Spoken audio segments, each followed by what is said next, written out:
I just spent 6 straight weeks playing almost every Resident Evil game ever made, from the classics to the weird spin-offs to the modern remakes, all of it. And I did it for one reason, to see if Resident Evil Requiem was actually worthy of the franchise. Because let's be honest, a series that's been around since Resident Evil in 1996 shouldn't still be this good. Most franchises fall apart long before this point. I'm about to make a very huge claim, which I think a lot of people will agree with me. I think this might actually be a top 5 Resident Evil game ever made. Crazy, right? For this day and age. Yeah, that's a big claim. So let's talk about why Resident Evil is still alive. First off, it's honestly impressive that this series is still thriving. There are dozens of Resident Evil games, mainline entries, spin-offs, mobile ports, remakes. At this point, the franchise should feel exhausted. And honestly, for a while, it did. If you remember Resident Evil 6, you know exactly what I mean. That game nearly pushed the series too far into action territory. But then Resident Evil 7 Biohazard came along and completely revived the franchise. It brought the series back to pure survival horror, and since then, Capcom has been on an absolute roll. Requiem is the next step in that evolution, and what it does is really interesting because it measures 2 different styles of Resident Evil into one game. 2 play styles, 1 game. In Requiem, you play as 2 characters, Grace Ashcroft and Leon S. Kennedy, the boy. And their gameplay styles are completely different. Grace represents the survival horror side of the franchise. Her sections feel very similar to Resident Evil 7. You're weak, not because she's a woman. Resources are scarce and stealth matters. Every encounter feels dangerous. You only have a couple of weapons and very limited ammo, which means you constantly have to think before engaging enemies. But then the game switches to Leon and suddenly it feels like Resident Evil 4 again. Action heavy combat, huge enemy encounters, powerful weapons.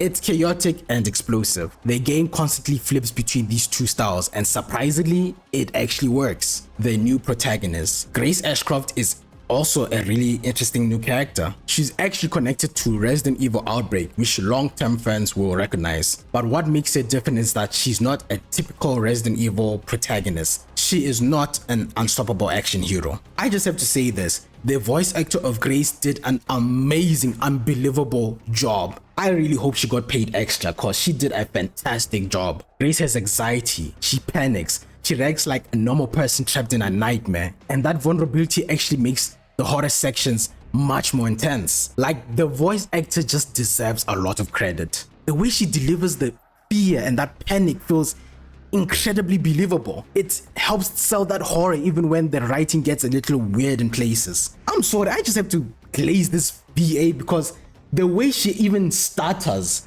like, you can sense that pure terror. Like, Grace just hopes all of this is a nightmare. Grace also introduces a new crafting mechanic that I really liked. Instead of traditional crafting, she uses something called a blood collector.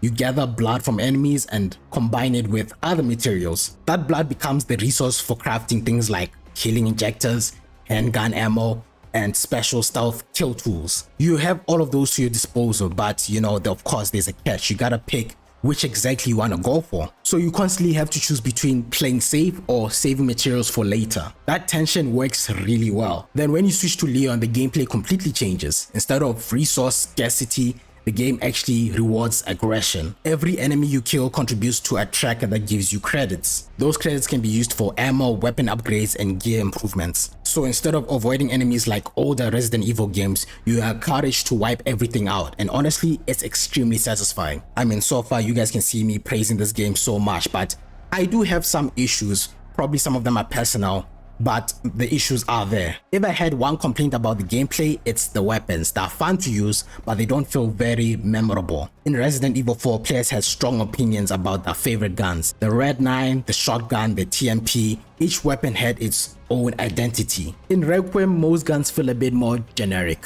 They work well mechanically, but they don't have the same personality. The only gun that sticks out the most, I mean, it has to be obviously the Requiem, right? That powerful revolver that packs like 10 times even more powerful than a Deagle. Another thing, I might be nitpicking, but some fans might notice the lack of puzzles. If you play the classic games, Resident Evil games were full of puzzles, nothing too crazy but enough to slow things down and add variety. Requiem mostly replaces those with scavenger hunt style objectives. Find an item, bring it somewhere else, progress. It keeps the pace fast, but it does remove a bit of that old school Resident Evil feel. Okay, I promise this is my third and last issue.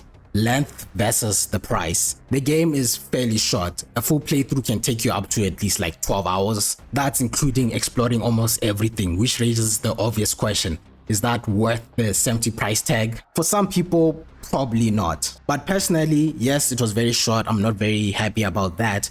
But for those 12 hours, at least it was incredibly polished. The game never drags, it never hits a huge weak point, and it's just consistently good from beginning to end. Alright, so what is the final verdict? After going through nearly every Resident Evil game in the franchise, I can confidently say this. Resident Evil Requiem is one of the best entries in the entire series. It blends the horror of Resident Evil 7 with the action of Resident Evil 4. It introduces a strong new protagonist, and it proves that even after almost 30 years, Resident Evil still knows how to evolve, which honestly might be the most impressive thing of all. So there we have it, that's Resident Evil Requiem. Is it worth your money? I mean, if length is a big issue to you, if you want to spend $70 for a game that will take you at least like 12 hours, then maybe it's not for you. But within those 12 hours, do you really want a very polished game? Then yeah, give it a try. It's worth it. And well, if you have money laying around. If you're a Resident Evil lover, then yes, this game is very much worth it. It is a great entry and you will very much enjoy it. I'm trying to avoid saying some things in the story that happens because I really don't want to spoil you guys. But this game was done well. This game was definitely for the fans. But anyway guys, let me know down in the comments what you think about the game, or if you're gonna try this game out yourself. Anyway guys, if you guys did enjoy, you know what to do. Drop a like, subscribe to my channel, that really helps me out a lot, and I'll catch you guys in the next one. Let's crank out and move out.